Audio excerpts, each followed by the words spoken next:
This is what happens when luxury loses its patience. The Aston Martin Vantage isn't here to impress you. It's here to intimidate you. And once you hear it, there's no going back. Welcome back to the Legacy Lane, where speed meets legacy. Today, we're looking at a car that blends British elegance with raw aggression. The Aston Martin Vantage. But here's the question. Is this the most underrated supercar killer on the road today? Stay with me because this gets serious. The first time you see the Vantage, you don't think luxury. You think danger.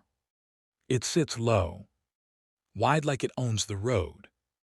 And that front grille, it looks like it's about to swallow everything in front of it. This isn't the calm, gentleman-style Aston Martin you expect. This is Aston Martin with attitude. Let's break it down. The front end is aggressive, almost controversial. That massive grille gives it a unique identity. You either love it or fear it. The headlights are razor-sharp, slim, focused, like eyes locked on prey. Move to the side, and you'll notice the clean, sculpted lines. No unnecessary clutter. Everything is designed for performance and airflow. At the rear, slim LED taillights, quad exhausts, and a diffuser that screams track ready. This car doesn't shout luxury. It whispers power.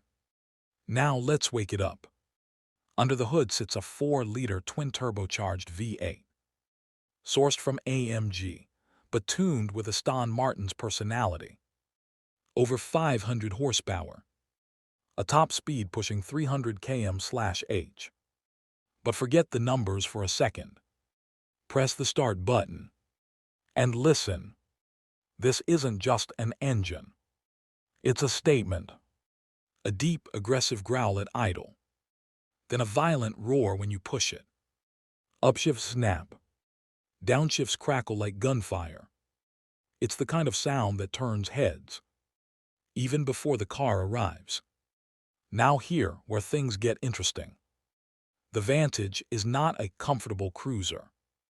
This car demands your attention. Rear-wheel drive, sharp steering, near-perfect weight distribution. Every input you make, the car responds instantly.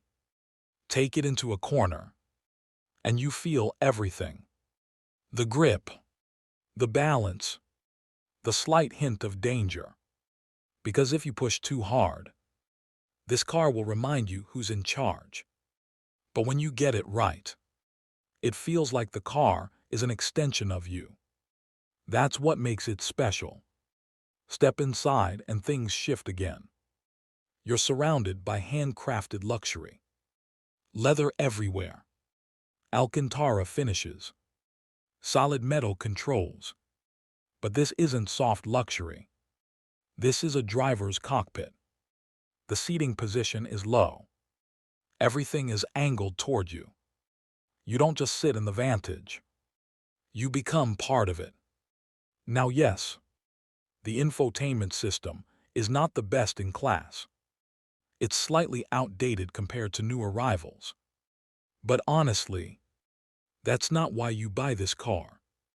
You buy it for the feeling. So can you actually live with it? Surprisingly, yes. It's compact enough for daily driving. The visibility is decent. And it's not as harsh as you'd expect. But let's be real. You're not buying a Vantage to sit in traffic. You buy it for those moments. Late at night, empty roads. When you press the throttle, and the world disappears behind you. Now let's talk rivals. The Porsche 911 Turbo. More precise, more clinical. The Mercedes-AMG GT. More brutal, more raw. But the Vantage, it sits right in the middle. It gives you emotion plus performance. Something most cars struggle to balance. So what is the Aston Martin Vantage? It's not the fastest. It's not the most comfortable. But it might be the most emotional. This is a car for people who don't just want speed. They want a connection. A car that talks back. A car that makes every drive feel like an event. The Aston Martin Vantage isn't just a car. It's an experience. If you enjoyed this video, hit that like button, subscribe to the Legacy Lane, and join the journey into automotive greatness. Because here, we don't just review cars, we chase legends.